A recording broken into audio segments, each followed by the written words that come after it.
और साडे एक होर किसान भी फोन लाइन ते जुड़ रहे हैं। हेलो कर दे हेलो हेलो हाँ जी सत श्री हेलो अकाल जी। सरजीत सिंह ढिल्लों पद्धरी तो जी।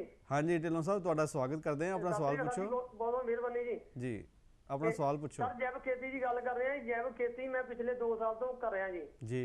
ਤੇ ਇਸ ਤਰ੍ਹਾਂ ਹੀ ਕਣਕ ਬੀਜੀ ਸੀ। ਕਣਕ ਦੇ ਵਿੱਚ ਸਿਰਫ ਅੱਜ ਕੀ ਮੈਂ ਇੱਕ ਬੋਰੀ ਯੂਰੀਆ ਪਾ ਕੇ ਮਤਲਬ ਤਿਆਰ ਕੀਤੀ, ਵਧੀਆ ਸੀ। ਪਰ ਜਿਹੜੀ ਕਣਕ ਦੀ ਮਾਰਕੀਟਿੰਗ ਆ ਜੀ, ਉਹ 'ਚ ਬਹੁਤ ਮੁਸ਼ਕਲ ਆਉਂਦੀ ਹੈ ਜੀ। ਸਾਨੂੰ ਪੂਰਾ ਰੇਟ ਜਿਹੜਾ ਮਾਰਕੀਟ 'ਚ ਜੈਵ ਖੇਤੀ ਦਾ ਨਹੀਂ ਮਿਲਦਾ ਜੀ। जी। ਤੇ ਜੈਵ ਖੇਤੀ ਦੇ ਵਿੱਚ ਜਿਵੇਂ ਮੈਂ ਸਬਜ਼ੀਆਂ ਵਗੈਰਾ ਘਰੇਲੂ ਬਗੀਚੀ ਤਿਆਰ ਕੀਤੀ ਹੈ ਜੀ, ਕੋਈ ਪ੍ਰੋਬਲਮ ਨਹੀਂ ਆਈ। ਕੋਈ ਵੀ ਕੀੜਾ ਜਾਂ ਕੋਈ ਰੋਗ ਨਹੀਂ ਲੱਗਿਆ ਜੀ ਫਸਲ ਨੂੰ। ਵਧੀਆ ਸ਼ਾਨਦਾਰ ਅਸੀਂ ਤਿਆਰ ਕਰਦੇ, ਪਰ ਮਾਰਕੀਟਿੰਗ ਜਿਹੜੀ ਮੰਡੀ ਦੇ ਵਿੱਚ ਆਉਂਦੀ ਉਹ ਸਾਨੂੰ ਦੱਸਿਆ ਜਾਵੇ, ਜਾਂ ਟ੍ਰੇਨਿੰਗਾਂ ਜਿਹੜੀਆਂ ਉਹ ਨਹੀਂ ਦਿੱਤੀਆਂ ਜਾਂਦੀਆਂ ਜੈਵ ਖੇਤੀ ਦੇ ਸੰਬੰਧ ਦੇ ਵਿੱਚ। ਮਿਹਰਬਾਨੀ ਕਰ ਸਾਨੂੰ ਬੇਨਤੀ ਹੈ ਕਿ ਇੱਕ ਆਪਣੇ ਪਿੰਡਾਂ ਦੇ ਵਿੱਚ ਟ੍ਰੇਨਿੰਗਾਂ ਦਿੱਤੀਆਂ ਜਾਣ ਜਿਹੜੀਆਂ ਕਿ ਆਮ ਜਾਣਕਾਰੀ ਮਿਲੇ ਜੈਵ ਖੇਤੀ ਦੇ ਬਾਰੇ। ਥੈਂਕ ਯੂ, ਮਿਹਰਬਾਨੀ ਜੀ। बिल्कुल जी ढिल्लों साहब तुसी बहुत मनजीत सिंह जी इन्होंने सवाल किया कि ਆਪਾਂ ਨੂੰ ਟ੍ਰੇਨਿੰਗਾਂ ਮਿਲਣੀਆਂ ਚਾਹੀਦੀਆਂ ਕਿਉਂਕਿ ਮੰਡੀਕਰਨ ਦੀ ਮੁਸ਼ਕਲ ਦੀ ਆਂਦੀ ਹੈ।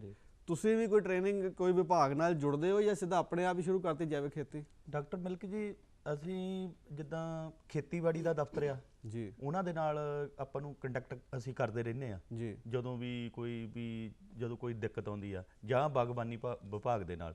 ਜਦੋਂ ਅਸੀਂ ਇਹਨਾਂ ਦਫ਼ਤਰ ਦੇ ਨਾਲ ਅਸੀਂ ਕੋਈ ਕੰਟੈਕਟ ਨਹੀਂ ਕਰਦੇ ਡਾਕਟਰ ਸਾਹਿਬ, ਉਦੋਂ ਸਾਨੂੰ ਔਕੜਾਂ ਆਉਂਦੀਆਂ। ਫਿਰ ਅਸੀਂ ਮੰਡੀਕਰਨ 'ਚ ਵੀ ਆਉਂਦੀਆਂ ਅਤੇ ਇਹਨੂੰ ਤਿਆਰ ਕਰਨ 'ਚ ਵੀ ਆਉਂਦੀਆਂ।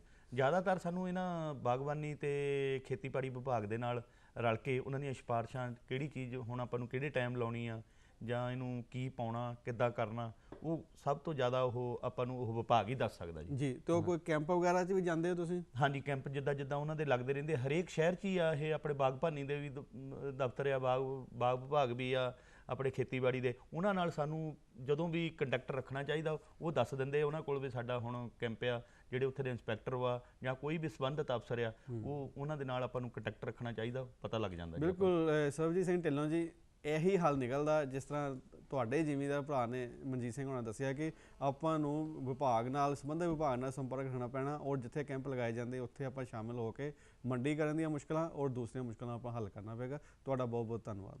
ਢਿੱਲੋਂ ਸਾਹਿਬ, ਗੱਲ ਚੱਲ ਰਹੀ ਤੇ ਕਿ ਬਾਰ-ਬਾਰ ਇੱਕੋ ਗੱਲ ਦਾ ਜ਼ਿਕਰ ਆ ਰਿਹਾ ਕਿ ਰਸਾਇਣਿਕ ਖਾਦਾਂ ਦੀ ਵਰਤੋਂ ਨਹੀਂ ਕਰਨੀ ਜੈਵਿਕ ਖੇਤੀ ਵਿੱਚ, ਦੂਸਰੀਆਂ ਖਾਦਾਂ ਦੀ ਵਰਤੋਂ ਕਰਨੀ ਹੈ। ਅਸੀਂ ਇਸ ਬਾਰੇ ਜ਼ਰੂਰ ਅੱਗੇ ਗੱਲ ਕਰਾਂਗੇ, ਲੇਕਿਨ ਸਾਡੇ ਕਿਸਾਨ ਵੀ ਇੱਕ ਫੋਨ ਲਾਈਨ ਤੇ ਬਹੁਤ ਜੁੜਨ ਲਈ ਤਤਪਰ ਨੇ। ਹਾਂਜੀ ਹੈਲੋ ਮਲਕ ਸਾਹਿਬ, ਸਤਿ ਸ੍ਰੀ ਅਕਾਲ ਵੀਰ ਜੀ। ਹਾਂਜੀ ਸਤਿ ਸ਼੍ਰੀ ਅਕਾਲ ਜੀ। ਸੁਖਦੇਵ ਸਿੰਘ ਗਿੱਲ ਪੰਜਾਬਾ ਤੋਂ ਬੋਲ ਹਾਂਜੀ ਰਿਹਾ। ਗਿੱਲ ਸਾਹਿਬ ਤੁਹਾਡਾ ਸਵਾਗਤ ਹੈ। ਤੁਹਾਡੀਆਂ ਮਿਹਰਬਾਨੀਆਂ ਵੀਰ ਜੀ। ਔਲਖ ਸਾਹਿਬ ਬੈਠੇ ਨੇ ਜੀ, ਇਹਨਾਂ ਨੂੰ ਮੈਂ 2 ਗੱਲਾਂ ਪੁੱਛਣੀਆਂ ਚਾਹੁੰਦਾ ਹਾਂ ਵੀਰ ਜੀ। ਔਲਖ ਸਾਹਿਬ ਨੇ ਸ਼ੁਰੂਆਤ ਦੇ ਵਿੱਚ ਇਹ ਗੱਲ ਕਹੀ ਸੀ ਵੀ ਜਿਹੜੀ ਆਰਗੈਨਿਕ ਖੇਤੀ ਹੈ, ਜੈਵਿਕ ਖੇਤੀ ਹੈ, ਇਹਦਾ ਮਤਲਬ ਇਹ ਨਹੀਂ ਵੀ ਰੇਹਾਂ ਸਪਰੇਆਂ ਜਾਂ ਜਿਹੜੀ ਵਿਗਿਆਨਿਕ ਖਾਦ ਹੈ ਇਹ ਬੰਦ ਕਰ ਦਿਓ। ਜਮਾ ਬੰਦ ਨਹੀਂ ਕਰਨੀ, ਕੁਝ ਹੱਦ ਤੱਕ ਪਾਉਣੀ ਹੈ। ਇੱਕ ਕਿਸਾਨ ਵੀਰ ਨੇ ਸਵਾਲ ਕੀਤਾ ਵੀ ਨਿੰਮ ਦੀ ਖਾਦ ਬਾਰੇ ਇਹਨਾਂ ਨੇ ਕੁਝ ਦੱਸਿਆ। ਇਸ ਤੋਂ ਇਲਾਵਾ ਮਲਕ ਸਾਹਿਬ ਕੋਈ ਨਿੰਮ ਦੀ ਖਾਦ ਤੋਂ ਇਲਾਵਾ ਹੋਰ ਕਿੰਨੀ ਮਾਤਰਾ 'ਚ ਜਿਹੜੀਆਂ ਖਾਦਾਂ ਅਸੀਂ ਬਾਜ਼ਾਰੋਂ ਲੈ ਕੇ ਪਾ ਸਕਦੇ ਹਾਂ ਜੈਵਿਕ ਖੇਤੀ ਬਾਰੇ, ਉਹਦੇ ਨਾਲ ਥੋੜਾ ਜਿਹਾ ਵਿਸਤਾਰ ਨਾਲ ਦੱਸ ਦਿਓ। ਇੱਕ ਦੂਜੀ ਗੱਲ ਮੇਰੀ ਇਹ ਹੈ ਵੀਰ ਜੀ ਵੀ ਆਮ ਤੌਰ ਤੇ ਵੇਖਿਆ ਜਾਂਦਾ ਹੈ ਵੀ ਜਦੋਂ ਕੋਈ ਜੈਵਿਕ ਖੇਤੀ ਕਰਨੀ ਹੁੰਦੀ ਹੈ, ਕਿਸਾਨ ਵੀਰ ਜਿਹੜੀ ਜਿਵੇਂ ਹੁਣ ਗੁਡੋਇਆਂ ਦੀ ਖਾਦ ਆ ਜਾਂ ਰੂੜੀ ਖਾਦ ਆ, ਇਹ ਉਨੀ ਮਾਤਰਾ ਵਿੱਚ ਹੀ ਪਾ ਦਿੰਦੇ ਆ ਇੱਕ ਦੂਸਰੇ ਕੰਨੀ ਵੇਖ ਕੇ। ਕੀ ਅਸੀਂ ਉਹਦੇ ਤੇ ਸਪਰੇਆਂ ਦੀ ਮਾਤਰਾ ਘਟਾਉਣੀ ਆ?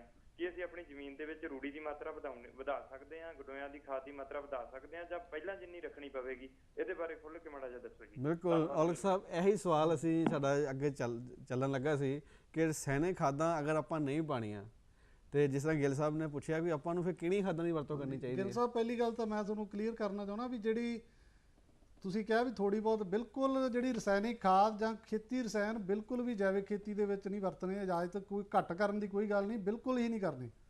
ਦੂਜੀ ਗੱਲ ਇਹ ਆ ਫਿਰ ਉਹ ਜਦੋਂ ਉਹਦੀ ਜਿਹੜੀ ਪੂਰਤੀ ਆ ਉਹ ਅਸੀਂ ਗੰਡੋਆ ਖਾਦ ਜਾਂ ਰੂੜੀ ਦੀ ਖਾਦ ਤੋਂ ਪੂਰੀ ਕਰ ਸਕਦੇ ਹਾਂ। ਉਹਦੇ ਇਸੇ ਕਰਕੇ ਅਸੀਂ ਕਹਿੰਦੇ ਕਿਉਂਕਿ ਰੂੜੀ ਦੀ ਖਾਦ ਜ਼ਿਮੀਂਦਾਰ ਕੋਲ ਇੰਨੀ ਹੈ ਨਹੀਂ, ਤਾਂ ਕਰਕੇ ਉਹ ਅਸੀਂ ਕਹਿੰਦੇ ਵੀ ਸਾਰਾ ਏਰੀਆ ਨਹੀਂ ਕੀਤਾ ਜਾ ਸਕਦਾ। ਥੋੜਾ ਏਰੀਆ ਕਿਰਾਂ ਘਰ ਤੋਂ ਸਟਾਰਟ ਕਰਾਂਗੇ, ਉਨੀ ਜਿੰਨੀ ਕੁ ਰੂੜੀ ਖਾਦ ਅਸੀਂ ਕਰ ਸਕਦੇ ਹਾਂ, ਹਰੀ ਖਾਦ ਕਰ ਸਕਦੇ ਹਾਂ। ਫਸਲੀ ਚੱਕਰ, ਫਸਲਾਂ ਦੀ ਰਹਿੰਦ ਖੂੰਹਦ ਆ ਜਿਹੜੀ ਉਹ ਖੇਤ ਦੇ ਵਿੱਚ ਹੀ ਵਾਪਸ ਜਾਣੀ ਚਾਹੀਦੀ ਹੈ, ਭਾਵੇਂ ਤਾਂ ਉਹ ਵੈਸੇ ਬਾਅਦ ਉਹ ਜਾਂ ਉਹਨੂੰ ਕੰਪੋਸਟ ਬਣਾ ਕੇ ਜਾਂ ਉਹਨੂੰ ਗੰਡੋਆ ਖਾਦ ਦੇ ਰਾਹੀਂ। ਕਿਉਂਕਿ ਆਮ ਤੌਰ 'ਤੇ ਜ਼ਿਮੀਂਦਾਰ ਵੀ ਕੀ ਕਰਦੇ ਆ, ਸਿਰਫ ਗੋਹੇ ਨੂੰ ਹੀ ਉਹਦੇ 'ਚ ਗੰਡੋਆ ਖਾਦ ਉਹਦੀ ਪਿਓਰ ਦੀ ਬਣਾ ਕੇ ਹੀ ਵਰਤ ਰਹੇ ਆ। ਜਿਹੜੀ ਸਾਡੇ ਫਸਲਾਂ ਦੀ ਰਹਿੰਦ ਖੂੰਹਦ ਆ ਉਹਨੂੰ ਵਿੱਚ ਵਰਤਣਾ, ਫਿਰ ਸਾਡੇ ਗੰਡੋਆ ਖਾਦ ਦਾ ਜਿਹੜਾ ਮਕਸਦ ਹੱਲ ਹੁੰਦਾ। ਵੈਸੇ ਗੰਡੋਆ ਖਾਦ ਦਾ ਬਣਾਉਣ ਦਾ ਕੋਈ ਫਾਇਦਾ ਨਹੀਂ ਜੇ ਅਸੀਂ ਆਪਦੇ ਖੇਤਾਂ ਦੀ ਰਹਿੰਦ ਖੂੰਹਦ ਨੂੰ ਵਾਪਸ ਨਹੀਂ ਉਹਦੇ 'ਚ ਜੀ ਪਾਉਂਦੇ ਤਾਂ। ਜੀ ਜੀ ਬਿਲਕੁਲ ਗਿੱਲ ਸਾਹਿਬ, ਉਮੀਦ ਕਰਦੇ ਹਾਂ ਕਿ ਤੁਹਾਡੇ ਸਵਾਲ ਦਾ ਜਵਾਬ ਮਿਲ ਗਿਆ ਹੈਗਾ। ਤੁਹਾਡਾ ਬਹੁਤ ਬਹੁਤ ਧੰਨਵਾਦ। ਪਰੰਤੂ ਤੁਹਾਡਾ ਜਿਹੜਾ ਦੂਜਾ ਸਵਾਲ ਹੈ ਗੰਡੋਇਆਂ ਦੀ ਖਾਦ ਕਿੰਨੀ ਕੁ ਵਰਤਣੀ ਚਾਹੀਦੀ ਹੈ, ਜਾਂ ਆਪਾਂ ਇਹਦੀ ਜਗ੍ਹਾ ਕੋਈ ਹੋਰ ਵੀ ਬਦਲ ਕਰ ਸਕਦੇ, ਘਟਾਵ ਦਾ ਸਕਦੇ, ਆਪਾਂ ਮਨਜੀਤ ਸਿੰਘ ਹੋਣਾ ਕੋਲ ਪੁੱਛ ਲੈਂਦੇ ਹਾਂ। ਮਨਜੀਤ ਸਿੰਘ ਜੀ, ਜਿਹੜੀ ਖਾਦ ਹੈ ਆਪਣੇ ਗੰਡੋਇਆਂ ਦੀ ਖਾਦ ਕਿੰਨੀ ਕੁ ਫਾਇਦੇਮੰਦ ਹੈ? ਇਹ ਡਾਕਟਰ ਸਾਹਿਬ ਗੰਡੋਇਆਂ ਦੀ ਜਿਹੜੀ ਖਾਦ ਆ ਇਹ ਆਪਾਂ ਨੂੰ ਫਾਇਦੇਮੰਦ ਤਾਂ ਬਹੁਤ ਹੈ ਜੀ, ਪਰ ਇਹ ਤਿਆਰ ਕਰਨ ਦੀ ਜਿੱਦਾਂ ਡਾਕਟਰ ਸਾਹਿਬ ਕਹਿੰਦੇ ਥੋੜੀ ਦਿੱਕਤ ਆਉਂਦੀ ਹੈ ਜੀ। ਇਹਦੇ ਵਿੱਚ ਇਹ ਆ ਵੀ ਜਿੱਦਾਂ ਹੁਣ ਆਪਾਂ ਰਹਿੰਦ ਖੂੰਹਦ ਪਾ ਕੇ ਜੇ ਆਪਾਂ ਕਰੀਏ ਤਾਂ ਉਹ ਲਾਹੇਵੰਦ ਆ। ਜੇ ਆਪਾਂ ਉਹੀ ਰੂੜੀ ਨੂੰ ਹੀ ਆਪਾਂ ਕਹੀਏ, ਰੂੜੀ ਇੰਨੀ ਤਿਆਰ ਨਹੀਂ ਕਰ ਸਕਦੇ, ਰੂੜੀ ਹੁੰਦੀ ਵੀ ਘੱਟ ਆ ਜੀ। ਜਿੱਦਾਂ ਕਈਆਂ ਨੇ ਤਾਂ ਡੈਰੀ ਫਾਰਮ ਆ ਜਾਂ ਡੰਗਰ ਆ, ਉਹ ਵੀ ਆਪਾਂ ਜ਼ਿਆਦਾ ਚਿਰ ਨਹੀਂ ਰੱਖਦੇ। ਜੇ ਉਹਨੂੰ ਆਪਾਂ ਜ਼ਿਆਦਾ ਦੇਰ ਰੱਖੀਏ ਨਾ, ਸਾਲ ਦੀ ਪੁਰਾਣੀ ਪਾਈਏ ਰੂੜੀ, ਉਹਦੇ ਵਿੱਚ ਜਿਹੜਾ ਕੋਈ ਕੱਖ ਜਾਂ ਕੋਈ ਚੀਜ਼ ਹੋਰ ਮਰ ਜਾਂਦੀ ਹੈ ਜੰਮ ਕੇ ਜੀ। ਜੇ ਆਪਾਂ ਤਾਜ਼ੀ ਪਾਉਂਦੇ ਆ ਉਹਦੇ ਨਾਲ, ਉਹ ਖੇਤਾਂ ਦੇ ਵਿੱਚ ਜਦੋਂ ਬੀਜਦੇ ਆ ਉਹਨਾਂ ਵਿੱਚ ਜਿਹੜੇ ਆਪਾਂ ਉਹ ਕੋਈ ਵੀ ਜਿੱਦਾਂ ਗੁੱਲੀ ਡੰਡਾ ਹੋ ਗਿਆ ਜਾਂ ਕੁਛ ਹੋਰ ਵੀ ਚੀਜ਼ਾਂ ਜਿਹੜੀਆਂ ਜੰਮਦੀਆਂ ਉਹ ਜੰਮ ਪੈਂਦੀਆਂ। ਉਹਦੇ ਨਾਲ ਫਿਰ ਆਪਾਂ ਨੂੰ ਸਪਰੇਆਂ ਲਈ ਬੰਦੋਬਸਤ ਕਰਨਾ ਪੈਂਦਾ, ਪਰ ਉਹ ਸਪਰੇਅ ਕੀਤੀ ਤਾਂ ਆਰਗੈਨਿਕ ਬਣਦੀ ਨਹੀਂ ਜੀ। ਹਾਂਜੀ, ਇਸ ਕਰਕੇ ਆਪਣਾ ਸਾਰਾ ਜਿਹੜਾ ਇਹ ਪ੍ਰਬੰਧ ਆ ਇਹ ਬੜੇ ਤਰੀਕੇ ਦੇ ਨਾਲ ਚਲਾਉਣਾ ਪੈਂਦਾ। ਮਤਲਬ ਆਪਾਂ ਮਨਜੀਤ ਸਿੰਘ ਜੀ ਇਹ ਕਹਿ ਸਕਦੇ ਹਾਂ ਕਿ ਜੈਵਿਕ ਖੇਤੀ ਦਾ ਕੰਮ ਬੜਾ ਸਾਵਧਾਨੀ ਪੂਰਵਕ ਚਲਾਉਣ ਵਾਲਾ ਕੰਮ ਹੈ। ਆਪਾਂ ਅੱਖਾਂ ਮੀਟ ਕੇ ਨਹੀਂ ਚਲਾ ਸਕਦੇ, ਲੇਕਿਨ ਆਪਾਂ ਇਸ ਵਕਤ ਵੱਲ ਕਾਮਯਾਬ ਜ਼ਰੂਰ ਹੋਣਾ। ਇਸ ਬਾਰੇ ਵੀ ਆਪਾਂ ਡਾਕਟਰ ਸਾਹਿਬ ਜ਼ਰੂਰ ਕਹਿਣਾ ਚਾਹਾਂਗੇ। ਲੇਕਿਨ ਡਾਕਟਰ ਔਲਖ, ਇਹ ਤੇ ਗੱਲ ਹੋ ਗਈ ਰਸਾਇਣਿਕ ਖਾਦਾਂ ਦੀ ਆਪਣੇ, ਲੇਕਿਨ ਤੁਸੀਂ ਇੱਕ ਜ਼ਿਕਰ ਕੀਤਾ ਕਿ ਜਿਹੜੇ ਆਪਣੇ ਜਿਹੜੀ ਗੰਡੋਇਆਂ ਦੀ ਖਾਦ ਲਈ ਜਿਹੜੀ ਖਾਦ ਲੈਣੀ, ਰੂੜੀ ਵਗੈਰਾ ਗੋਹਾ ਲੈਣਾ, ਉਹ ਆਪਣੇ ਜੇ ਜ਼ਿਮੀਂਦਾਰ ਕੋਲ ਆਪਣਾ ਨਹੀਂ ਹੈਗਾ ਤਾਂ ਬਾਹਰੋਂ ਲਿਆ ਜਾ ਸਕਦਾ ਜੈਵਿਕ ਖੇਤੀ ਵਾਸਤੇ, ਜਾਂ ਆਪਣੇ ਹੀ ਪੱਕੀ ਕੰਡੀਸ਼ਨ ਹੈ? ਇਹਦੇ 'ਚ ਮਲਕ ਸਾਹਿਬ ਦੋ ਹੈਗੇ। ਜਿਹੜੀ ਜੈਵਿਕ ਆਪਣੇ ਆਮ ਤੌਰ 'ਤੇ ਜਿੰਨੀਆਂ ਖੇਤੀ ਵਸਤਾਂ ਉਹ 3 ਕੈਟੇਗਰੀਆਂ ਦੇ ਵਿੱਚ, 3 ਕਲਾਸਾਂ ਦੇ ਵਿੱਚ ਵੰਡੀਆਂ ਹੋਈਆਂ ਜੈਵਿਕ ਮਿਆਰਾਂ ਦੇ ਆਧਾਰ ਤੇ। ਕਿਉਂਕਿ ਇੱਕ ਹੈਗੀ ਆ ਜਿਹੜੀ ਅਸੀਂ ਬਿਲਕੁਲ ਨਹੀਂ ਵਰਤ ਸਕਦੇ, ਜਿਵੇਂ ਸਾਡੀਆਂ ਰਸਾਇਣਿਕ ਖਾਦਾਂ, ਖੇਤੀ ਰਸਾਇਣ। ਇੱਕ ਹੈਗੀ ਆ ਜਿਹੜੀਆਂ ਵਰਤ ਸਕਦੇ ਆ, ਤੇ ਇੱਕ ਹੈਗੀਆਂ ਜਿਹੜੀਆਂ ਵਰਤ ਸਕਦੇ ਆ ਪਰ ਅਸੀਂ ਉਹ ਜਿਹੜੀ ਸਰਟੀਫਿਕੇਸ਼ਨ ਏਜੰਸੀ ਆ ਉਹਦੀ ਸਲਾਹ ਲੈ ਕੇ ਵਰਤ ਸਕਦੇ। ਰੂੜੀ ਦੀ ਖਾਦ ਇਹ ਤਿੰਨੇ ਕੈਟੇਗਰੀਆਂ ਦੇ ਵਿੱਚ ਆਉਂਦੀ ਹੈ। ਕਿਉਂਕਿ ਦੇਖੋ, ਜਿਹੜੀ ਰੂੜੀ ਦੀ ਖਾਦ ਆਪਣੇ ਫਾਰਮ ਦੀ ਹੈ, ਆਰਗੈਨਿਕ ਫਾਰਮ ਦੀ ਹੈ, ਉਹ ਬਿਨਾਂ ਝਿਜਕ ਵਰਤੀ ਜਾ ਸਕਦੀ ਹੈ। ਜਿਹੜੀ ਰੂੜੀ ਦੀ ਖਾਦ ਹੈਗੀ ਹੈ ਆਮ ਪਿੰਡਾਂ ਦੇ ਵਿੱਚੋਂ ਜ਼ਿਮੀਂਦਾਰ ਤੋਂ ਲੈਣੀ ਹੈ, ਹੋਰਾਂ ਤੋਂ, ਉਹ ਸਾਨੂੰ ਜਿਹੜੀ ਏਜੰਸੀ ਤੋਂ ਨਾਲ ਗੱਲ ਕਰਕੇ ਫੇਰ ਵਰਤਣੀ ਪਊਗੀ। ਕਿਉਂਕਿ ਉਹਨਾਂ ਨੇ ਦੇਖਣਾ ਹੁੰਦਾ ਵੀ ਜਿਹੜੀ ਰੂੜੀ ਦੀ ਖਾਦ ਆ ਰਹੀ ਹੈ ਬਾਹਰੋਂ, ਉਹਦੇ 'ਚ ਕੋਈ ਹੋਰ ਜ਼ਹਿਰੀਲੇ ਤੱਤ ਜਾਂ ਕੋਈ ਇਸ ਤਰ੍ਹਾਂ ਦੀ ਚੀਜ਼ ਤਾਂ ਨਹੀਂ ਆ ਰਹੀ। ਤੇ ਤੀਜੀ ਜਿਹੜੀ ਕੈਟਾਗਰੀ ਹੈਗੀ ਹੈ, ਜਿਹੜੀ ਸਾਡੇ ਡੇਅਰੀ ਫਾਰਮ ਹੈ, ਕਮਰਸ਼ੀਅਲ ਡੇਅਰੀ ਫਾਰਮ ਹੈ, ਉਹਨਾਂ ਦੀ ਰੂੜੀ ਦੀ ਖਾਦ ਦੀ ਇਹਦੇ 'ਚ ਜੈਵਿਕ ਖੇਤੀ ਦੇ ਬਿਲਕੁਲ ਮਨਾਹੀ ਆ, ਉਹ ਅਸੀਂ ਨਹੀਂ ਵਰਤ ਸਕਦੇ। ਉਹ ਇਸ ਕਰਕੇ ਕੋਸ਼ਿਸ਼ ਕਰਨੀ ਚਾਹੀਦੀ ਹੈ, ਆਪਣੀ ਜੈਵਿਕ ਜਿਹੜੀ ਰੂੜੀ ਹੋਣੀ ਚਾਹੀਦੀ ਹੈ। ਤੇ ਵੱਧ ਤੋਂ ਵੱਧ ਅਸੀਂ ਦੂਜੇ ਜਿਹੜੇ ਕਿਸਾਨਾਂ ਤੋਂ ਜਾ ਸਕਦੇ ਹਾਂ, ਜਿਹੜੇ ਡੇਅਰੀ ਫਾਰਮਾਂ ਦੀ ਰੂੜੀ ਨੂੰ ਅਸੀਂ ਬਿਲਕੁਲ ਇਹਦੇ 'ਚ ਵਰਤਣ ਦੀ ਇਜਾਜ਼ਤ ਨਹੀਂ ਹੈਗੀ ਜੀ। ਮਤਲਬ ਕਹਿਣ ਦਾ ਭਾਵ ਹੈ ਕਿ ਕਿਸਾਨ ਵੀਰੋ ਕਿ ਸਾਨੂੰ ਆਪਣੇ ਹੀ ਜੋ ਹੈਗੇ ਡੰਗਰ ਹੈ ਉਹਨਾਂ ਤੋਂ ਹੀ ਲੈ ਕੇ, ਉਹਨਾਂ ਦੇ ਆਪਣੇ ਜਿਹੜਾ ਗੋਆ ਆਪਣੀ ਰੂੜੀ ਦੀ ਖਾਦ ਉੱਥੋਂ ਹੀ ਤਿਆਰ ਕਰਨ ਦੀ ਸਾਨੂੰ ਬਿਹਤਰੀ ਹੋਏਗੀ, ਤਾਂ ਹੀ ਜੈਵਿਕ ਖੇਤੀ ਵੱਲ ਜਾ ਸਕਦੇ ਹਾਂ। ਸਾਡੇ ਇੱਕ ਹੋਰ ਕਿਸਾਨ ਵੀਰ ਫੋਨ ਲਾਈਨ ਤੇ ਜੁੜ ਰਹੇ ਨੇ। ਹੈਲੋ ਮਲਕ ਸਾਹਿਬ ਜੀ, ਨਮਸਕਾਰ। ਹਾਂਜੀ ਨੱਡਾ ਸਾਹਿਬ ਨਮਸਕਾਰ ਜੀ, ਆਪਣਾ ਸਵਾਲ ਪੁੱਛੋ। ਵਿਸ਼ਾ ਬਹੁਤ ਵਧੀਆ ਪੇਸ਼ ਕਰ ਰਹੇ ਜੇ, ਪਰ ਸਾਨੂੰ ਕਿਸਾਨਾਂ ਨੂੰ ਅਮਲ ਕਰਨ ਦੀ ਲੋੜ ਹੈ ਜੀ। ਮੇਰਾ ਸਵਾਲ ਹੈ, ਪਿਛਲੇ ਸਾਲ ਦੀ ਜੈਵਿਕ ਉਪਜ ਵਿੱਚੋਂ ਬੀਜ ਵਰਤਿਆ ਜਾ ਸਕਦਾ ਹੈ ਜਾਂ ਨਹੀਂ? ਤੇ ਦੂਸਰਾ ਸਵਾਲ ਹੈ, ਜੈਵਿਕ ਖਾਦ ਪਾਉਣ ਨਾਲ 2-3 ਸਾਲ ਫਸਲ ਦਾ ਝਾੜ ਬਹੁਤ ਘੱਟ ਨਿਕਲਦਾ, ਇਸ ਕਰਕੇ ਕਿਸਾਨ ਜੈਵਿਕ ਖੇਤੀ ਵੱਲ ਧਿਆਨ ਬਹੁਤ ਘੱਟ ਦੇ ਰਹੇ ਨੇ। ਇਹ ਕਿਸਾਨਾਂ ਨੂੰ ਝਾੜ ਦੀ ਪੂਰਤੀ ਵਾਸਤੇ ਕੀ ਕਰਨਾ ਚਾਹੀਦਾ? ਮਿਹਰਬਾਨੀ। ਹਾਂਜੀ ਡਾਕਟਰ ਸਾਹਿਬ ਕੀ ਕਹਿਣਾ ਚਾਹੋਗੇ? ਪਹਿਲਾਂ ਤਾਂ ਜਿਹੜਾ ਤੁਹਾਡਾ ਸਵਾਲ ਸੀਗਾ ਵੀ ਬੀਜ ਦੇ ਵਰਤਣ ਦੀ ਗੱਲ, ਬੀਜ ਤਾਂ ਇਹਦਾ ਇੱਕ ਜ਼ਰੂਰੀ ਅੰਗ ਹੈ ਵੀ ਜਿਹੜਾ ਜੈਵਿਕ ਖੇਤੀ ਦੇ ਵਿੱਚ ਬੀਜ ਆਰਗੈਨਿਕ ਹੀ ਹੋਣਾ ਚਾਹੀਦਾ। ਆਰਗੈਨਿਕ ਦਾ ਮਤਲਬ ਤੁਹਾਡੇ ਪਿਛਲੀ ਸਾਲ ਦੀ ਜਿਹੜੀ ਜੈਵਿਕ ਪੈਦਾਵਾਰ ਹੈ ਉਹਦੇ ਵਿੱਚੋਂ ਹੀ ਬੀਜ ਰੱਖਣਾ। ਇਸੇ ਕਰਕੇ ਜਿਹੜਾ ਅਸੀਂ ਇਹਦੇ 'ਚ ਜੈਵਿਕ ਖੇਤੀ ਦੇ ਵਿੱਚ ਜਿਹੜੀਆਂ ਹਾਈਬ੍ਰਿਡ ਕਿਸਮਾਂ ਉਹਨਾਂ ਨੂੰ ਵੀ ਅਸੀਂ ਕਹਿੰਦੇ ਆ ਵੀ ਨਹੀਂ ਬੀਜਣੀਆਂ, ਕਿਉਂਕਿ ਹਾਈਬ੍ਰਿਡ ਦਾ ਬੀਜ ਆ ਸਾਨੂੰ ਹਰ ਵਾਰੀ ਬਾਹਰੋਂ ਮੰਡੀ ਦੇ ਵਿੱਚੋਂ ਲੈਣਾ ਪੈਂਦਾ। ਇਸ ਕਰਕੇ ਜਿਹੜਾ ਬੀਜ ਜਿਹੜੇ ਸਾਡੇ ਸਟੈਂਡਰਡ ਕਹਿੰਦੇ ਆ, ਮਿਆਰ ਕਹਿੰਦੇ ਆ ਵੀ ਬੀਜ ਜੈਵਿਕ ਖੇਤੀ ਦੇ ਵਿੱਚੋਂ ਲੈਣਾ, ਪਰ ਜੇ ਕਿਸੇ ਕਾਰਨ ਉਹ ਬੀਜ ਨਹੀਂ ਮਿਲਦਾ ਜੀ, ਅਸੀਂ ਮਾਰਕੀਟ ਦੇ ਵਿੱਚੋਂ ਬੀਜ ਲੈ ਸਕਦੇ ਹਾਂ, ਪਰ ਉਹ ਬੀਜ ਨੂੰ ਕੋਈ ਜਿਹੜੀ ਸਾਡੀ ਉੱਲੀ ਨਾਸ਼ਕ ਜਾਂ ਇਸ ਤਰ੍ਹਾਂ ਦੀ ਕੋਈ ਦਵਾਈ ਨਹੀਂ ਲੱਗੀ ਹੋਣੀ ਚਾਹੀਦੀ। ਇਹ ਗੱਲ ਹੈ। ਦੂਜੀ ਗੱਲ ਜਿਹੜੀ ਖਾਦ ਝਾੜ ਘਟਣ ਦੀ ਗੱਲ ਆ, ਉਹਦੇ 'ਚ ਉਹ ਸਾਡਾ ਡਿਪੈਂਡ ਕਰਦਾ, ਨਿਰਭਰ ਕਰਦਾ ਵੀ ਅਸੀਂ ਕਿੰਨੀ ਉਹਦੇ 'ਚ ਰੂੜੀ ਖਾਦ ਜਾਂ ਵਰਮੀ ਕੰਪੋਸਟ ਜਾਂ ਹਰੀ ਖਾਦ ਕਿੰਨੀ ਪਾ ਰਹੇ ਹਾਂ। ਦੇਖੋ, ਜੇ ਆਪਾਂ ਹੁਣ ਬਾਸਮਤੀ ਦੀ ਗੱਲ ਲਈਏ, ਬਾਸਮਤੀ ਨੂੰ ਆਪਾਂ ਕੱਲੀ ਹਰੀ ਖਾਦ ਬੀਜ ਕੇ ਬੜੀ ਵਧੀਆ ਫਸਲ ਹੋ ਸਕਦੀ ਹੈ, ਤਾਂ ਜਿਹੜੀ ਰੂੜੀ ਆ ਉਹ ਅਸੀਂ ਕਣਕ ਨੂੰ ਪਾ ਦਈਏ। ਤੇ ਇਸ ਤਰ੍ਹਾਂ ਜਿਹੜਾ ਤੁਹਾਨੂੰ ਆਪਣਾ ਪ੍ਰਬੰਧ ਜਿਹੜਾ ਕਰਨਾ ਪੈਣਾ। ਵਿੱਚ ਤੁਸੀਂ ਜਿਹੜੀਆਂ ਫਲੀਦਾਰ ਫਸਲਾਂ ਉਹਨਾਂ ਨੂੰ ਲਾ ਕੇ ਬਾਕੀ ਰਹਿੰਦ ਖੂੰਹਦ ਖੇਤ ਦੀ ਸਾਰੀ ਵਾਪਸ ਆ, ਕਿਉਂਕਿ ਜਿੰਨੇ ਤੱਤ ਅਸੀਂ ਪਾਉਣੇ ਆ ਉਹ ਜਦੋਂ ਫਸਲ ਲੈਂਦੀ ਆ ਤੇ ਅਸੀਂ ਕੱਢੇ ਤਾਂ ਵਿੱਚੋਂ ਦਾਣੇ ਆ ਇਕੱਲੇ, ਬਾਕੀ ਸਾਰੇ ਤੱਤ ਸਾਡੇ ਉਹ ਨਾੜ ਦੇ ਵਿੱਚ ਹੈ ਜਾਂ ਪਰਾਲੀ ਦੇ ਵਿੱਚ ਹੈ। ਤਾਂ ਸਾਨੂੰ ਉਹਨਾਂ ਨੂੰ ਖੇਤ ਦੇ ਵਿੱਚ ਹੀ ਵਾਪਸ ਜਾਣਾ ਚਾਹੀਦਾ, ਫਿਰ ਸਾਡਾ ਇਹ ਜਿਹੜਾ ਜੈਵਿਕ ਖੇਤੀ ਵਾਲਾ ਸਿਸਟਮ ਹੈ ਜਿਹੜਾ ਚੱਲੂਗਾ। ਬਿਲਕੁਲ ਨੱਡਾ ਸਾਹਿਬ ਤੁਹਾਡਾ ਬਹੁਤ ਬਹੁਤ ਧੰਨਵਾਦ, ਤੁਸੀਂ ਬਹੁਤ ਵਧੀਆ ਸਵਾਲ ਕੀਤੇ। ਆਪਣਾ ਮਨਜੀਤ ਸਿੰਘ ਜੀ, ਜਿਸ ਤਰ੍ਹਾਂ ਨੱਡਾ ਸਾਹਿਬ ਨੇ ਵੀ ਜ਼ਿਕਰ ਕੀਤਾ, ਪਹਿਲੋਂ ਵੀ ਇਹੀ ਜ਼ਿਕਰ ਹੋ ਰਿਹਾ ਕਿ ਜਿਹੜਾ ਝਾੜ ਹੈ ਪਹਿਲੇ 2-3 ਸਾਲਾਂ ਵਿੱਚ ਘਟ ਜਾਂਦਾ। ਹਾਂਜੀ। ਤੁਹਾਡਾ ਤਜਰਬਾ ਕੀ ਕਹਿੰਦਾ ਹੈ ਕਿ ਜ਼ਿਮੀਂਦਾਰਾਂ ਨੂੰ ਕੀ ਸੰਦੇਸ਼ ਦੇਣਾ ਚਾਹੁੰਦੇ ਹੋ ਕਿ ਅਗਰ ਇਹ ਝਾੜ ਘਟਦਾ ਹੈ ਜਾਂ ਘਟਣ ਨਾਲ ਥੋੜ੍ਹਾ ਤਸੱਲੀ ਕਰਕੇ ਬੈਠਣਾ ਚਾਹੀਦਾ ਵੀ ਜੈਵਿਕ ਖੇਤੀ ਵੱਲ ਤਾਂ ਹੀ ਆਪਾਂ ਕਾਮਯਾਬ ਹੋ ਸਕਾਂਗੇ? ਇਹ ਡਾਕਟਰ ਸਾਹਿਬ ਤੁਹਾਡਾ ਸਵਾਲ ਤੇ ਠੀਕ ਆ। ਇਹਦੇ ਨਾਲ ਇਹ ਆ ਵੀ ਜਦੋਂ ਜ਼ਿਮੀਂਦਾਰ ਇੱਧਰ ਨੂੰ ਲੱਗਦਾ, ਕਿਸਾਨ ਭਰਾ ਸਾਡਾ, ਉਹਨੂੰ ਜਦੋਂ ਝਾੜ ਘੱਟ ਮਿਲਦਾ ਉਹ ਪਿੱਛੇ ਹਟ ਜਾਂਦਾ ਜੀ। ਜੇ ਥੋੜਾ ਉਹ ਉਹਦੇ ਵੱਲ ਲੱਗਿਆ ਰਵੇ, ਫਿਰ ਮਿਹਨਤ ਕਰੇ, ਉਹਨੂੰ ਥੋੜਾ ਵੱਧ ਵੀ ਜਾਂਦਾ ਜੀ ਝਾੜ। ਹਰ ਇੱਕ ਚੀਜ਼ ਨੂੰ ਜਦੋਂ ਪਹਿਲੇ ਵਾਲਾ ਉਸ ਤੋਂ ਬਾਅਦ ਸਾਲ ਦੀ ਸਾਲ ਵੱਧਦਾ ਜਾਂਦਾ ਜੀ। ਜਦੋਂ ਆਪਾਂ ਆਰਗੈਨਿਕ ਖਾਦਾਂ ਤਿਆਰ ਕਰਦੇ ਹਾਂ, ਜਦੋਂ ਮਿਹਨਤ ਕਰਦੇ ਹਾਂ ਆਪਾਂ, ਜਿੱਦਾਂ ਡਾਕਟਰ ਸਾਹਿਬ ਨੇ ਦੱਸਿਆ, ਔਲਖ ਸਾਹਿਬ ਨੇ, ਜਿਹੜੇ ਚੀਜ਼ਾਂ ਆਪਣੇ ਕੋਲ ਬਚ ਜਾਂਦੀਆਂ ਉਹਨਾਂ ਨੂੰ ਆਪਾਂ ਫਿਰ ਆਰਗੈਨਿਕ, ਜਿੱਦਾਂ ਗੰਡੋਇਆਂ ਦੀ ਆ ਉਹ ਖਾਦ ਆਪਾਂ ਬਣਾਉਂਦੇ ਹਾਂ, ਉਹਦੇ ਵਿੱਚ ਉਹਨੂੰ ਆਪਾਂ ਪਾ ਕੇ ਕੋਈ ਵੀ ਮੂੰਗੀ ਦਾ ਜਾਂ ਕਿਸੇ ਚੀਜ਼ ਦਾ ਵੀ ਜਿਹੜਾ ਹੈਗਾ, ਜਿਹੜਾ ਆਪਣਾ ਵੇਸਟੇਜ ਆ ਜਾਂ ਪਰਾਲੀ ਆ, ਜਿੱਦਾਂ ਬਾਸਮਤੀ ਦੀ ਜਾਂ ਕਿਸੇ ਚੀਜ਼ ਦੀ ਵੀ ਆ, ਉਹਨਾਂ ਚੀਜ਼ਾਂ ਨੂੰ ਆਪਾਂ ਲੈ ਕੇ ਜਦੋਂ ਇੱਦਾਂ ਬਣਾਉਂਦੇ ਹਾਂ, ਫਿਰ ਹੌਲੀ ਹੌਲੀ ਝਾੜ ਦੇ ਵਿੱਚ ਫਰਕ ਪੈ ਜਾਂਦਾ। ਮਤਲਬ ਤੁਹਾਡਾ ਕਹਿਣਾ ਭਾਵ ਹੈ ਕਿਸਾਨ ਵੀਰੋ ਇਹਨਾਂ ਦਾ ਕਿ ਇੰਤਜ਼ਾਰ ਤੇ ਹੌਸਲਾ, ਆਪਾਂ ਨੂੰ 2 ਚੀਜ਼ਾਂ ਰੱਖਣੀਆਂ ਪੈਣਗੀਆਂ ਜੈਵਿਕ ਖੇਤੀ ਵਿੱਚ, ਤਾਂ ਹੀ ਆਪਾਂ ਕਾਫੀ ਹੱਦ ਤੱਕ ਕਾਮਯਾਬ ਹੋ ਸਕਦੇ ਹਾਂ। ਸਾਡੇ ਇੱਕ ਹੋਰ ਕਿਸਾਨ ਵੀ ਫੋਨ ਲਾਈਨ ਤੇ ਜੁੜ ਰਹੇ ਨੇ। ਹੈਲੋ ਹੈਲੋ ਹੈਲੋ, ਲੱਗਦਾ ਕਿ ਸੰਪਰਕ ਅਜੇ ਬਣ ਨਹੀਂ ਰਿਹਾ। ਹੈਲੋ ਹੈਲੋ ਹੈਲੋ, ਹਾਂਜੀ, ਆਪਣਾ ਸਵਾਲ ਪੁੱਛੋ।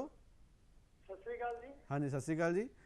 ਰਾਧੇ ਸ਼ਾਮ ਜੀ, ਆਪਣਾ ਸਵਾਲ ਪੁੱਛੋ। ਮੈਂ ਫਾਜ਼ਿਲਕਾ ਤੋਂ ਬੋਲ ਰਿਹਾ। ਰਾਧੇ ਸ਼ਾਮ। ਹਾਂਜੀ ਹਾਂਜੀ ਹਾਂਜੀ ਸਰ, ਮੈਂ ਪੁੱਛਣਾ ਚਾਹੁੰਦਾ ਵੀ ਆਰਗੈਨਿਕ ਖੇਤੀ ਜਦੋਂ ਆਪਾਂ ਕਰਦੇ ਹਾਂ ਜੀ, ਜਿਵੇਂ ਸਬਜ਼ੀਆਂ ਦੀ ਜੀ, ਤੇ ਉਹਦੇ ਵਿੱਚ ਜਿਹੜਾ ਨੈਟ ਹਾਊਸ ਲਗਾਉਂਦੇ ਆ ਬਾਗਬਾਨੀ ਵਿਭਾਗ ਵਾਲੇ ਜੀ, ਤੇ ਉਹਦੇ ਵਿੱਚ ਆਰਗੈਨਿਕ ਦੇ ਵਿੱਚ ਕਿੰਨਾ ਕੁ ਉਹਦਾ ਲਾਭ ਹੁੰਦਾ ਹੈ, ਵੀ ਉਹਦੇ ਸੁੰਡੀਆਂ ਨਹੀਂ ਪੈਂਦੀਆਂ ਜਾਂ ਬਿਮਾਰੀ ਦਾ, ਉਹਦੇ ਬਾਰੇ ਪੁੱਛਣਾ ਚਾਹੁੰਦੇ ਜੀ। ਬਿਲਕੁਲ ਰਾਧੇ ਸ਼ਾਮ ਜੀ, ਤੁਹਾਡਾ ਸਵਾਲ ਅੱਜ ਦੇ ਸਮੇਂ ਦੇ ਸਭ ਤੋਂ ਵਧੀਆ ਸਵਾਲ ਹੈ ਡਾਕਟਰ ਔਲਖ ਜੀ, ਕਿ ਨੈਟ ਹਾਊਸ ਦੀ ਜਿਹੜੀ ਖੇਤੀ ਹੈ ਉਹਦੇ ਵਿੱਚ ਆਮ ਤੌਰ 'ਤੇ ਅਸੀਂ ਕਹਿ ਦਿੰਦੇ ਹਾਂ ਸਾਡੇ ਕਿਸਾਨ ਵੀ ਕਿ ਇਹ ਜੈਵਿਕ ਖੇਤੀ ਹੋ ਗਈ।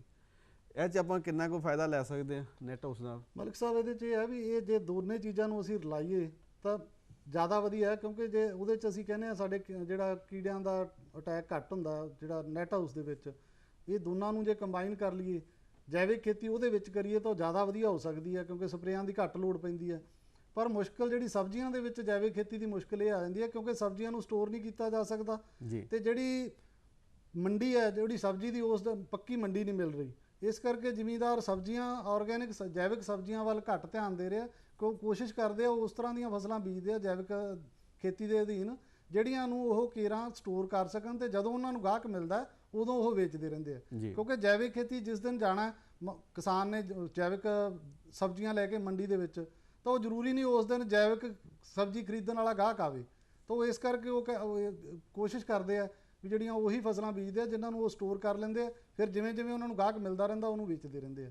ਪਰ ਜੇ ਅਸੀਂ ਨੈਟ ਹਾਊਸ ਤੇ ਇਹਦਾ ਜੈਵਿਕ ਖੇਤੀ ਦਾ ਇਕੱਠਾ ਕੰਬਾਈਨ ਕਰੀਏ ਤਾਂ ਇਹ ਸੌਖੀ ਹੋ ਸਕਦੀ ਹੈ ਬਾਹਰ ਓਪਨ। ਜੀ, ਮਤਲਬ ਇਹ ਤੇ ਆਪਾਂ ਰਾਧੇ ਸ਼ਾਮ ਜੀ ਇਹ ਕਹਿ ਸਕਦੇ ਹਾਂ ਕਿ ਸੋਨੇ ਦੇ ਸੁਹਾਗੇ ਵਾਲੀ ਗੱਲ ਹੈ ਕਿ ਜੇਕਰ ਅਸੀਂ ਆਪਾਂ ਨੈਟ ਹਾਊਸ ਲਗਾ ਲਈਏ ਤਾਂ ਕੋਈ ਸ਼ੱਕ ਨਹੀਂ ਕਿ ਆਪਾਂ ਚੰਗੀ ਪੈਦਾਵਾਰ ਔਰ ਜੈਵਿਕ ਖੇਤੀ ਰੁਝਾਨ ਵੱਲ ਆਪਾਂ ਇੱਕ ਨਵਾਂ ਕਦਮ ਪੁੱਟ ਸਕਦੇ ਹਾਂ। ਤੁਹਾਡਾ ਬਹੁਤ ਬਹੁਤ ਧੰਨਵਾਦ। ਮਨਜੀਤ ਸਿੰਘ ਜੀ, ਤੁਸੀਂ ਇਸ ਬਾਰੇ ਕੀ ਕਹਿਣਾ ਚਾਹੋਗੇ ਕਿ ਅਗਰ ਕੋਈ ਕਿਸਾਨ ਵੀ ਸਾਡੇ ਨੈਟ ਹਾਊਸ ਜਾਂ ਪੋਲੀ ਹਾਊਸ ਥੱਲੇ ਖੇਤੀ ਕਰਦੇ ਆ, ਜਿਹਨੂੰ ਡਾਕਟਰ ਸਾਹਿਬ ਨੇ ਕਿਹਾ ਵੀ ਜੈਵਿਕ ਖੇਤੀ ਵੱਲ ਇੱਕ ਚੰਗਾ ਕਦਮ ਹੈ, ਤੁਸੀਂ ਕੀ ਕਹਿਣਾ ਚਾਹੋਗੇ ਕਿ ਇਸ ਵੱਲ ਵੱਧ ਕੇ ਆਪਾਂ ਕਿੰਨਾ ਕੁ ਜੈਵਿਕ ਖੇਤੀ ਵੱਲ ਜਾ ਸਕਦੇ ਹਾਂ? ਇਹ ਡਾਕਟਰ ਸਾਹਿਬ ਇੱਦਾਂ ਹੈ ਵੀ ਜਿਹੜੇ ਇਹਦੇ ਨਾਲ ਇਹ ਆ ਵੀ ਬਾਗਬਾਨੀ ਵਿਭਾਗ ਦੇ ਨਾਲ ਜੁੜ ਕੇ, ਖੇਤੀਬਾੜੀ ਵਿਭਾਗ ਨਾਲ ਉਹਨਾਂ ਦੇ ਨਾਲ ਪੂਰੀ ਮੌਕੇ 'ਤੇ ਸੱਜੇ ਖੱਬੇ ਸਲਾਹ ਮਸ਼ਵਰਾ ਕਰਕੇ ਜੇ ਇਹਨੂੰ ਲਾਉਣਾ ਆ, ਇਹਦੇ ਲਈ ਬਹੁਤ ਜ਼ਿਆਦਾ ਉਹ ਦੂਜਾ ਥੋੜ੍ਹਾ ਤਜਰਬਾ ਹੋਣਾ ਚਾਹੀਦਾ ਜੀ। ਅਤੇ ਫਿਰ ਲੈ ਕੇ ਆਪਾਂ ਨੂੰ ਮੰਡੀਕਰਨ ਵੀ, ਜਿੱਦਾਂ ਤੁਸੀਂ ਦੱਸਿਆ ਪਹਿਲਾਂ ਵੀ ਇਹਨਾਂ ਡਾਕਟਰ ਸਾਹਿਬ ਨੇ ਦੱਸਿਆ ਵੀ ਆਪਾਂ ਬਹੁਤਾ ਇਹਨਾਂ ਨੂੰ ਸਟੋਰ ਨਹੀਂ ਕਰ ਸਕਦੇ, ਜਿਹੜੀ ਕੋਈ ਵੀ ਇਹ ਆਪਾਂ ਸਬਜ਼ੀ ਜਿਹੜੀਆਂ ਉਗਾਉਂਦੇ ਆ। ਫਿਰ ਆਰਗੈਨਿਕ ਵੱਲ ਨੂੰ ਜੇ ਤਾਂ ਇਹ ਨੈਟ ਫਾਰਮਿੰਗ ਦੇ ਵਿੱਚ ਇਹ ਆਪਣੀਆਂ ਹੋਣ ਲੱਪਣ, ਵਧੀਆ ਹੋਣ ਲੱਪਣ, ਜਿੱਦਾਂ ਡਾਕਟਰ ਸਾਹਿਬ ਨੇ ਕਿਹਾ ਵੀ ਕਈ ਚੀਜ਼ਾਂ ਨਹੀਂ ਵੀ ਹੁੰਦੀਆਂ, ਉਹਨਾਂ ਨੂੰ ਸਪਰੇਅ ਵਗੈਰਾ ਦੀ ਜਾਂ ਕੋਈ ਜ਼ਰੂਰਤ ਜਾਂ ਕੋਈ ਸੁੰਡੀ ਦੀ ਪੈ ਜਾਂਦੀ ਆ, ਉਹਦੇ ਕਰਕੇ ਇਹ ਫਿਰ ਉੱਦਾਂ ਦਾ ਜ਼ਿਮੀਂਦਾਰ ਨੈਟ ਵਾਲਾ ਬਹੁਤ ਚਾਹੁੰਦਾ। ਸਰਕਾਰਾਂ ਨੇ ਵੀ ਬੜੀਆਂ ਫੈਸਿਲਿਟੀਆਂ ਦਿੱਤੀਆਂ, ਇਹ ਪੰਜਾਬ ਸਰਕਾਰ ਵੱਲੋਂ ਵੀ ਬਹੁਤ ਆ ਵੀ ਨੈਟ ਫਾਰਮਿੰਗ ਵੱਲ ਨੂੰ ਚਲੋ, ਪਰ ਇਹ ਆ ਵੀ ਥੋੜ੍ਹਾ ਜ਼ਿਮੀਂਦਾਰਾਂ ਦਾ ਰੁਝਾਨ ਹੈ ਨਹੀਂਗਾ ਡਾਕਟਰ ਸਾਹਿਬ। ਜਿੱਦਾਂ ਕਿਸਾਨਾਂ ਦਾ ਉਹਨਾਂ ਦੇ ਵਿੱਚ, ਜਿੱਦਾਂ ਤੁਸੀਂ ਕਹਿੰਦੇ ਪਿੰਡ 'ਚ ਕਿੰਨੇ ਕੁ ਹੋਣੇ, ਜੇ ਪਿੰਡ ਦੇ ਵਿੱਚ 4 ਕੁ ਜ਼ਿਮੀਂਦਾਰ ਹੋਣ, ਉਹਨਾਂ ਦਾ ਆਪੋ ਵਿੱਚ ਕੰਪੀਟੀਸ਼ਨ ਦੇ ਨਾਲ ਉਹ ਕੰਮ ਥੋੜੀ ਮਿਹਨਤ ਕਰਨ ਤੇ ਕਾਫੀ ਇਧਰ ਨੂੰ ਆਪਾਂ ਨੂੰ ਨਾਲੇ ਉਹਦੀ ਦੂਜਾ ਵੀ ਮਿਲੂਗਾ, ਉਹਦਾ ਮੰਡੀਕਰਨ ਦੇ ਵਿੱਚ ਵੀ ਕੋਈ ਫਾਇਦਾ ਮਿਲ ਜੂ। ਜੇ ਇੱਕ ਇਕੱਲਾ ਕਰਦਾ ਤਾਂ ਉਹਨੂੰ ਮੰਡੀਕਰਨ ਦੀ ਬਹੁਤ ਦਿੱਕਤ ਆਉਂਦੀ ਹੈ। ਮਤਲਬ ਕਹਿਣ ਦਾ ਭਾਵ ਹੈ ਕਿ ਜੈਵਿਕ ਖੇਤੀ ਮਿਲਵਰਤਨ ਦੇ ਨਾਲ ਹੀ ਆਪਣਾ ਇਹ ਕਾਮਯਾਬ ਆਪਾਂ ਕਰ ਸਕਦੇ।